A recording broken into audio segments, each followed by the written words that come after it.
Assalamu alaikum. My name is Dr. Shafiq Cheema. I'm professor and head of nephrology at Allama Iqbal Medical College. Today is our second lecture on fluid and electrolyte, and we will be talking about disorders of water metabolism, mainly hyponatremia and hypernatremia. So let me stop this video so that we could concentrate on the lecture. Uh, so this is the book. If anybody ever wants to learn about acid-base fluid and electrolytes, this book made ridiculously simple is really simple. So you could get a copy and learn about fluid and electrolyte imbalances. We will be concentrating on three most important things. One, how to assess fluid and volume status, and how do we manage electrolytes acutely. In the previous lecture we discussed about hypo and hyperkalemia and how hyperkalemia is a medical emergency, and how to select different IV fluids in different clinical conditions. We all know 5% dextrose, normal saline and Ringer's lactate have osmolality similar to plasma around 270, 80 or 90. So they are kind of isotonic as compared to plasma osmolality. And obviously 3% saline has a much higher osmolality, and it's given in different conditions of hyponatremia. Um, let's see what are we going to cover. We will talk about salt and water metabolism, what are the signs and symptoms of extracellular fluid volume depletion, volume excess, and mainly about hyponatremia and hypernatremia.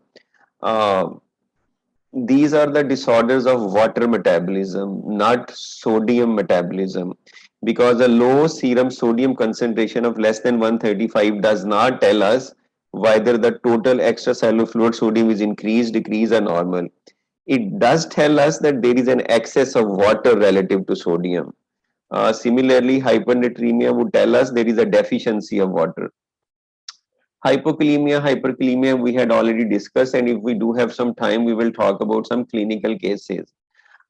In terms of water and fluid balance, we need minimum of 750 ml of water daily to get rid of, all the solutes and take care of the insensible losses. Loss of water and electrolytes could be either insensible loss through GI or renal. There are only three methods. And then we replace those fluid which are lost either orally or intravenously depending upon the clinical situation. Just remember, kidneys will decrease water excretion when the extracellular fluid volume is hypertonic, meaning there is less water in the body, and vice versa. It will get rid of the extra water when the extracellular fluid volume is hypotonic. So for fluid status, we look at the vital signs exam, jugular venous distension. We also see if there are crepes in the chest, how extremities, if they have edema or not, what is the skin turgor like. And then we divide patient based on the volume status into hypovolemia, hypervolemia, and euvolemia. This is very important differentiation, especially when we are talking about hyponatremia. As you all know, total body water is 60% of the total body weight in male and 50% in female. Uh, Mostly intracellular, the water and fluid are present intracellularly, two-thirds of it, and only one-third is extracellular. Intravascular out of extracellular is 25%, but again, mostly interstitial. Expansion of interstitial component is what caused edema, and that's why it's pitting. So this is a diagram, say someone who has around 70 kg of weight has 40 liter of water, and mostly it's present within the cells, only very little within the blood vessels, and rest of it in the interstitial compartment. So vascular volume is only 20% of the extracellular fluid volume. So what are the signs, symptoms of volume depletion? You will feel thirsty, fatigue, weakness, cramps, dizziness, orthostatic hypotension. If it's severe, you could syncopize, develop coma. On examination, skin turgor will be poor, mucous membrane will be dry, jugular venous pressure will be flat. You could have postural hypotension, heart rate could go up. There could be weight loss, shock-like condition, cold, clammy skin, and sweating. On laboratory data, the FeNA, obviously excretion of sodium will be decreased because body will try to retain sodium. 1 creatinine ratio will go up. Hematocrit and albumin, because of hemo concentration, will go up. Urinary specific gravity will be increased and uric acid level will be high. So you could lose volume through the kidneys, like with diuretics and polyuria, through GI tract via diarrhea, skin insensible losses, respiratory, people on ventilator who are breathing fast, and hemorrhage and blood loss. And there could also be third spacing, like what happens in burns and peritonitis. So you replace the volume either by giving blood in case of hemorrhage, albumin, or normal saline or any other fluid. And you also at the same time correct the underlying cause. And then we will talk about what is contraction alkalosis. Obviously, whenever there is a dehydration, there is activation of renin-angiotensin system. Body will end up retaining more sodium, getting rid of potassium and hydrogen ion, and you develop contraction. Alkalosis or alkalosis secondary to fluid volume depletion. In volume excess, you will have edema, weight gain. You could have dyspnea, crepitation. JVP will be raised. Hepatojugular reflux would be there. Could be sacral edema. It could happen in nephrotic syndrome, congestive heart failure, cirrhosis of liver. You treat the underlying cause, like in heart failure and nephrotic syndrome, and you give diuretics. So now let's come to first disorder of water metabolism, hyponatremia. How to approach a patient? Hyponatremia basically means there would be more water relative to sodium in the body, and the hormone which deals with water is ADH. So it's anti-diuretic hormone, also known as vasopressin. Just remember, it retains water. So if the hormone which retains water is absent, there would be more urine, polyuria, aquaurisis. This is what happened in diabetes insipidus. If this hormone is present, it would retain water because it's anti-diuretic, and excessive amount of it could lead to more water and hence relatively low sodium and hyponatremia. This is what happened in SIADH. And if you block this receptor, like with medications like tolvaptan, it would be like having absent ADH. Again, there would be more urine output and you could correct hyponatremia. So drug which is approved by FDA, available in USA, is Samscar, tolvaptan. It's a V2 receptor antagonist. So why do people develop hyponatremia? You have to have at least two things for development of hyponatremia: impaired renal water excretion, because if kidney could get rid of extra water, there should be no excessive water, and continued water intake. Obviously, if you have more water in the body, relative hyponatremia. If you stop drinking water, there should be no hyponatremia. So you need to meet these two conditions: impaired renal water excretion and continued water intake. So say this is normal sodium, and when the sodium goes down, there is suppression of thirst, and similarly suppression of ADH secretion, so that you produce more dilute urine. You take less water, and you take care of this hyponatremia by taking less water and producing maximum amount of maximally dilute urine, and hence you correct sodium. And opposite is true for cases of hypernatremia. If the sodium increases, you want to drink more water, you take more water, your thirst center is stimulated, and you have a positive water balance, and you basically correct that hyponatremia. Similarly, there will be stimulation of ADH, and it will make minimum amount of concentrated urine, maximally concentrated urine, and hence you correct hypernatremia. So what are the causes of hyponatremia? Uh, Hyponatremia could be with high or normal osmolality. It's called pseudo hyponatremia. High osmolality could be with hyperglycemia as well as with mannitol. Basically, glucose is an effective osmole, and high glucose concentration cause water movement from intracellular compartment to extracellular compartment, thereby reducing the sodium. And same is the case with mannitol. And then you could also have normal osmolality, like that happens in people with high triglyceride and very high total protein and multiple myeloma. The low sodium concentration is an artifact due to accumulation of other plasma constituents like triglyceride and protein. This is clinically not significant anymore except for the board exams. The true hyponatremia is when you have low osmolality as a result of hyponatremia, and that could be further divided into hypovolemic when the volume is less in the body, like that happens in volume depletion and cerebral salt wasting, or hypervolemic hypotonic, a true hyponatremia that happens in heart failure and cirrhosis of liver and nephrotic syndrome, and euvolemic, that would happen in SIADH, drug induced renal insufficiency, hypothyroidism, exercise induced, and MDMA intoxication could lead to also euvolemic hyponatremia by causing increased release of ADH. So hyponatremia is sodium of less than 135 actually is excess of water as compared to sodium. Uh, it could be hypovolemic. There is net sodium loss, decreased effective arterial volume, leading to stimulation of thirst, and ADH, as we talked about it before, leading to electrolyte-free water retention.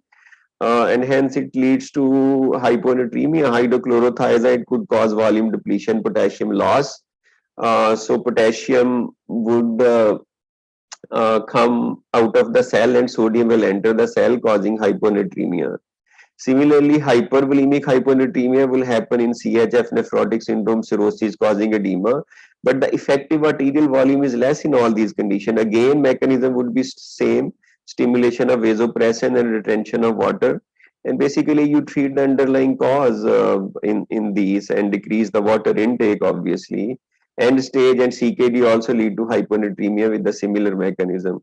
The most important one is euvolemic hyponatremia. This is what happened in SIADH, the most common cause of hyponatremia in hospitalized patient. Glucocorticoid deficiency would also lead to volume depletion and stimulation of ADH. Hypothyroidism would lead to decreased cardiac output, GFR, and increased ADH, same mechanism. Medications could also increase the ADH secretion like SSRI, NSAIDs, DDAVP with the similar mechanism. Stress would cause the same thing. Primary polydipsia usually happen in psychiatric ward. People are taking psych medicine, have dry mouth, drink lot of water. But in this condition, urine osmolality is usually less than 100. As opposed to SIADH, it has to be more than 100. So the most important out of all these is SIADH. Normally, hypovolemic and hyperosmolality stimulates ADH release. When ADH release is inappropriate without these physical stimuli, that is SIADH, or a clinical syndrome of non-osmotic release of ADH leading to pathological water retention and hyponatremia. This would be called SIADH. The diagnostic criteria, I would come to that, but it's the most common cause. It could be idiopathic, or CNS or lung disorders could basically lead to it. But idiopathic is not uncommon. If you ever have true hyponatremia, meaning hypotonic hyponatremia, and urine osmolality is more than 100 and patient is euvolemic and normal renal, thyroid and renal functions, we make sure that's the definition of SIADH, because it's a diagnosis of exclusion. You need to make sure kidneys are okay, thyroid is okay, renal is okay, patient is not hyper or hypovolemic, and urine osmolality is at least more than 100, and it's a true hyponatremia.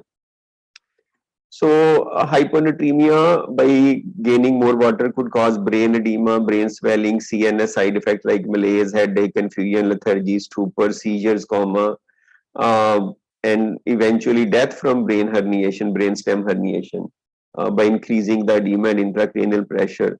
So we check plasma osmolality, urine volume, sodium and chloride in this condition. A normal response to hyponatremia should have been maximum volume of maximally dilute urine, hence decreasing the urine osmolality to less than 100. But this does not happen in SIADH because SIADH does not respond to these stimuli. ADH keep on releasing.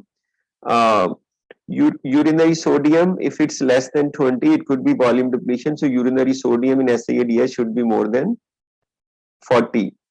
So what are the principles of management of hyponatremia? Since there is brain edema, the idea is to relieve the edema and get rid of the symptom, not to correct hyponatremia right away. So rate of correction should be slow, at least for chronic hyponatremia. People who have chronic hyponatremia more than 48 hours are unknown. Like you don't have any previous sodium, so you don't know. In that case also you will treat it as chronic hyponatremia. So you should not increase sodium more than 1 milliequivalent per liter per hour, or more than 6 to 8 in the first 12 hours. Uh, or at the maximum it should not be, never be more than 10 to 12 in the first 24 hours. You could remember this rule of 6. You increase it by 6 in the first 6 hours, 6 in the next 18 hours, and 6 in the next 24 hours. Overcorrection could lead to life-threatening complication like central pontine myelinolysis or CPM, and it manifests later on. So you never try to overcorrect. Um, you restrict free water in people who have hyponatremia. You replace sodium and potassium. You treat underlying cause. If it's volume depletion, you give them saline or hypertonic saline. If it's edema, you restrict water and sodium and give diuretics. Uh, and you correct it slowly to prevent CPM. And if there is a suspicion of CPM, you do CT and MRI. Acutely, not more than 1 to 2, as we said before. You could always give hypertonic saline, but give it very slowly, and there is way to calculate it, and in which you know how much you really want to increase. For example, if you only want to increase sodium, for example, 5 to 10 millimole, you multiply that with total body water and then calculate how much saline is in 3% saline, and replace accordingly. In SIADH, you could give IV fluid like hypertonic saline, Lasix, salt. Demiclocycline has some role but many side effects. Tolvaptan or Samsca is the drug of choice if available. Now let's move gear to hypernatremia, deficiency of free water. Water loss, a deficit, is basically what you need in hypernatremia. But just remember, you have to have a loss of water as well as failure to adequately replace the water loss. Because in people with DI who could drink water, they do not develop hypernatremia. Non-renal losses of water could be there from skin, lungs, GI, osmotic diarrhea, insensible losses. Renal from osmotic diuresis or water diuresis, like in central diabetes or nephrogenic DI. Diagnosis is done by urine osmolality and volume, and with the clinical situation. Uh, Minimum volume less than 500 ml of maximally concentrated urine, if kidneys are working normally, would come into play. Uh, So whenever there is polyuria, increased amount of water, you always want to differentiate if it's a water diuresis or osmotic diuresis. In cases of osmotic diuresis, there would be more urine osmolality and solute excretion rate would be more than 900. And in case of DI, water diuresis, the urine osmolality would be less than 300 and solute excretion rate will be less than 600. And solute excretion rate is basically urinary volume in liter multiplied by urine osmolality. Manifestation, water deficit or volume contraction could lead to, it could happen acutely, chronically. You could have change in mental status, weakness, irritability. You could have focal signs, you could have coma, seizures. Polyuria, thirst could be there because of hypernatremia, signs of volume depletion, and dehydration could be there. The treatment, again, you calculate the water deficit and don't do it, correct it right away. You correct it over few days. You correct slow, same formula. You do not want to decrease the sodium by more than 0.5 millimole per liter per hour or more than 12 liter per 24 hour.